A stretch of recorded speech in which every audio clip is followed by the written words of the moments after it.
Let me ask you something. When was the last time you forgot a word and it scared you, not embarrassed you, scared you? That pause before a name comes back, that moment where you reach into your own mind and find fog, you laughed it off.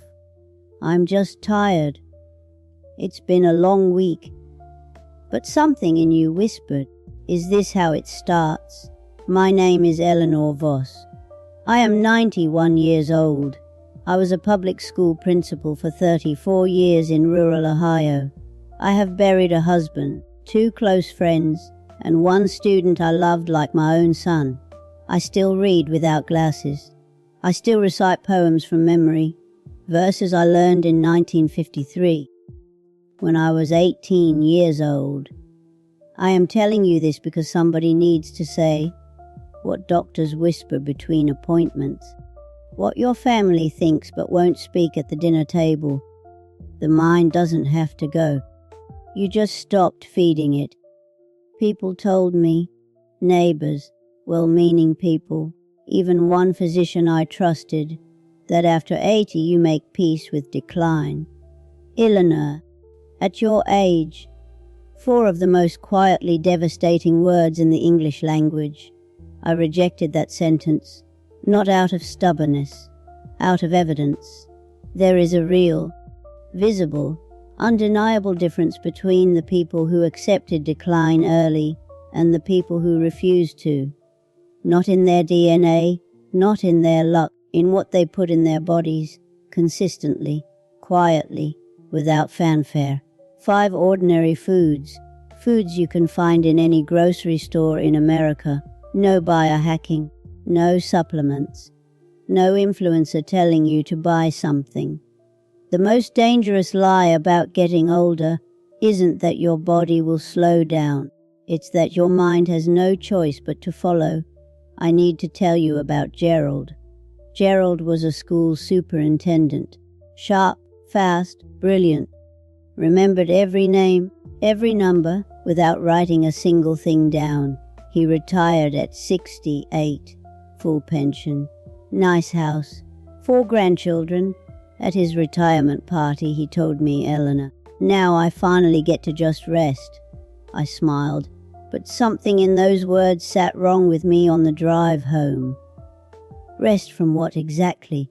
Within 2 years, Gerald stopped reading, stopped cooking, stopped his Sunday crossword. One by one, quietly, he put down every single thing that had kept his mind in motion, and the world let him. Because we call that retirement. We wrap it in a gold watch and say, you've earned this. You haven't earned the right to go silent. Nobody has. By 79, he sat in a memory care facility and looked at his youngest daughter, 46 years old. His same eyes, his same jaw, and said politely, the way you speak to a stranger, I'm sorry, have we met? Intelligence is not armor. A sharp mind at 50 means nothing if you spend the next 20 years doing nothing that requires it. The brain is not a trophy you earn and place on a shelf. It is a muscle. And Gerald stopped using his the moment the world told him he was allowed to. Cognitive decline rarely arrives like a storm. It arrives like a slow tide, so gradual that everyone around you adjusts and nobody sounds the alarm, because every single step feels almost normal. By the time it's obvious, years of quiet erosion have already done their work. You don't coast to a sharp 90. You work toward it, quietly, every single day. Now I have to tell you something harder.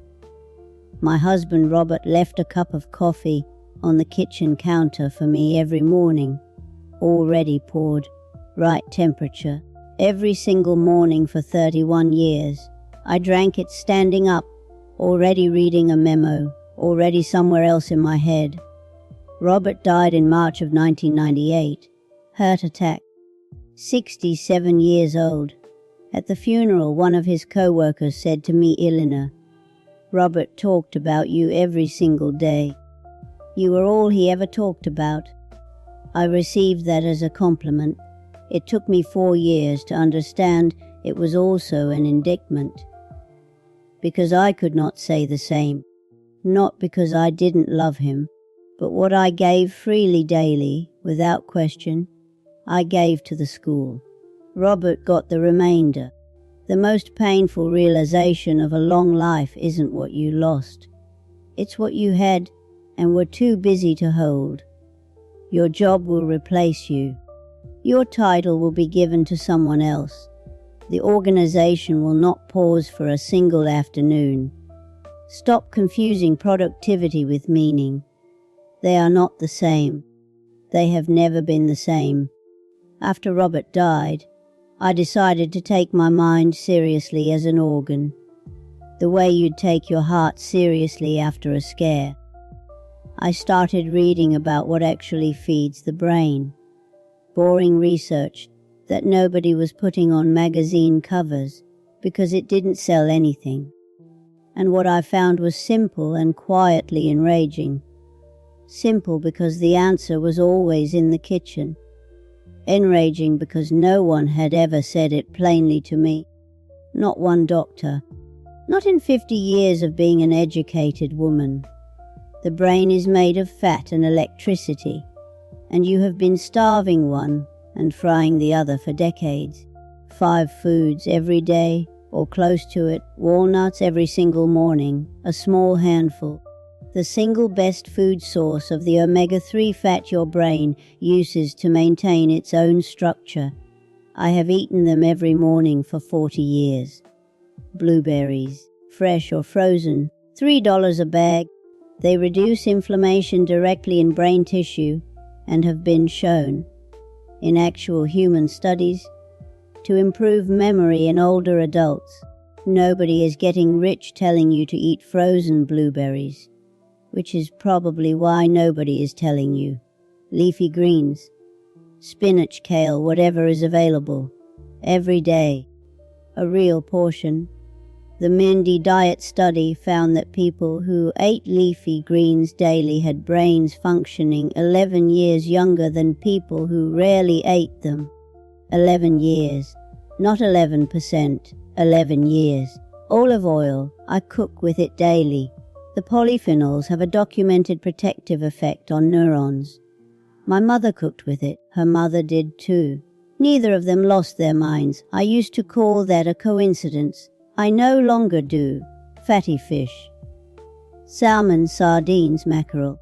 2 or 3 times a week. The omega-3s your brain needs are most usable from actual fish, not a capsule. Fish.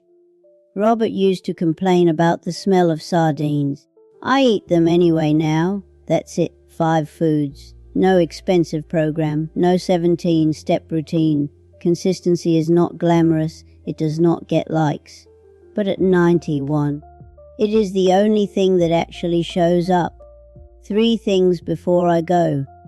Your brain is not separate from your body. Feed it like it matters, because it is the only instrument through which you will ever experience anything. Decline is not inevitable, but it is the default. The default is what happens when you stop paying attention. Attention is the intervention. The time to start is not after the fog arrives. The time is now.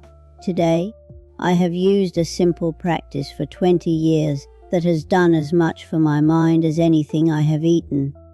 I call it practicing the last time. Once a day, I choose an ordinary moment and tell myself, this may be the last time you do this. The last time I walk to the end of this street. The last time I read this kind of afternoon light. The last time I hear that particular bird outside my window.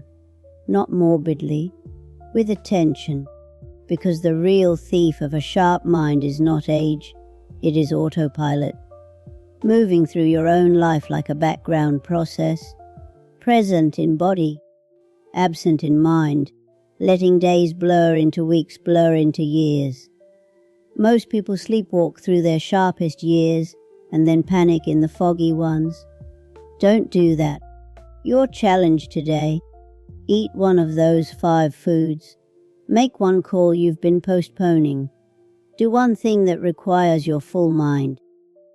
The greatest loss is not the years at the end. It is the presence you failed to bring to the years in the middle.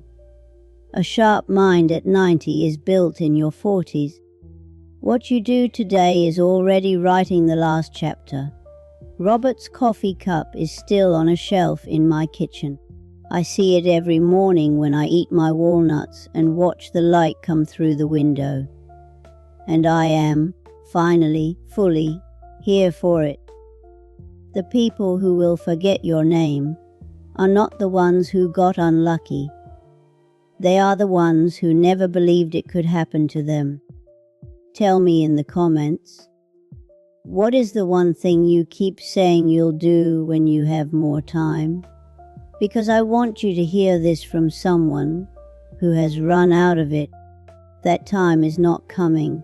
This moment is the only one that was ever real.